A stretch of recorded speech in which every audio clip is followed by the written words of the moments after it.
in ancient times, amethyst, which is a very beautiful crystal. I've got a raw form here. You can get a polished form, whatever appeals to you. I tend to like the raw crystals a bit better. I've got a few not raw ones. I've got some tumbled ones. I've got polished ones as well. But I kind of just, like an amethyst. So yeah, it's raw, it's unpolished. So obviously not as shiny as a polished one.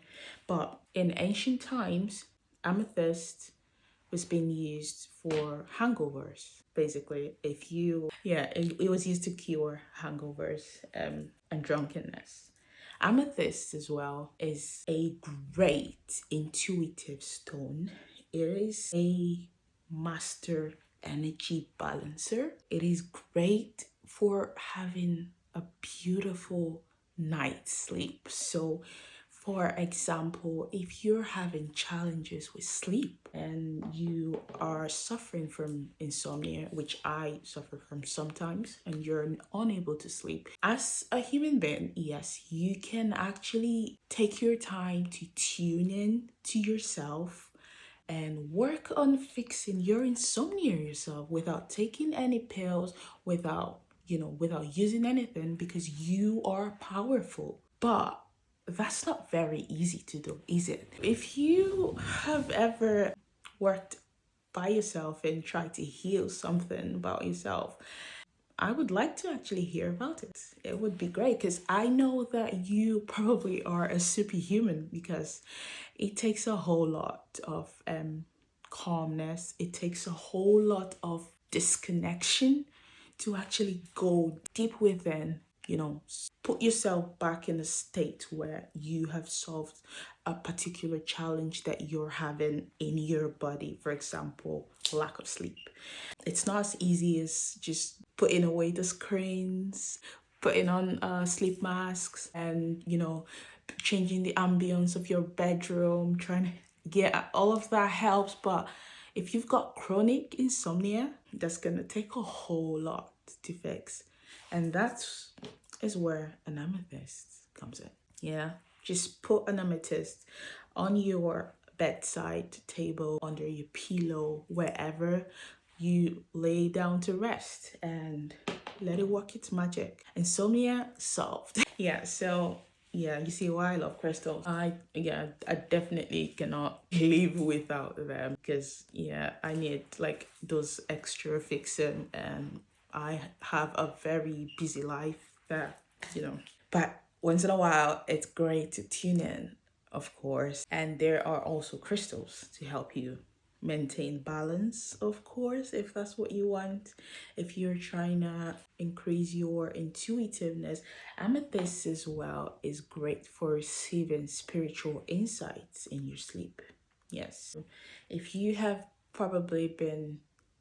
a person who receives messages in their dreams and have lately not been either receiving the messages or been waking up and forgetting them, an amethyst would help you fix that. So yeah, basically, I think I just dived into talking about amethyst. There are so many other wonderful spiritual benefits of an amethyst. Crystals, I believe, call to you. First of all, it depends on what problem that you're trying to solve. You start to look at like a set of crystals. That would be like a great way to start. If you are a spiritual person and you are trying to work on your spiritual growth as well, there are crystals for that. For example, a labradorite, which is a very beautiful crystal. Is great for increasing psychic abilities. Yep, if you are psychic, whatever of the psychic abilities that you are trying to improve or amplify, a labradorite is called a seer stone, because it's very reflective. It's a very beautiful stone. It reflects in the light. It helps increase and amplify your psychic abilities, whether it be clairvoyance, whether it be clairsentience, claircognizance, whatever of the whichever of the clairs that you are, a labradorite would help you improve that. We'll talk about clairs probably some of the time. For now, we're just talking about crystals, and as we go on the channel, we would dive into different other topics and aspects of metaphysics and spirituality and sciences and all of that philosophy of life.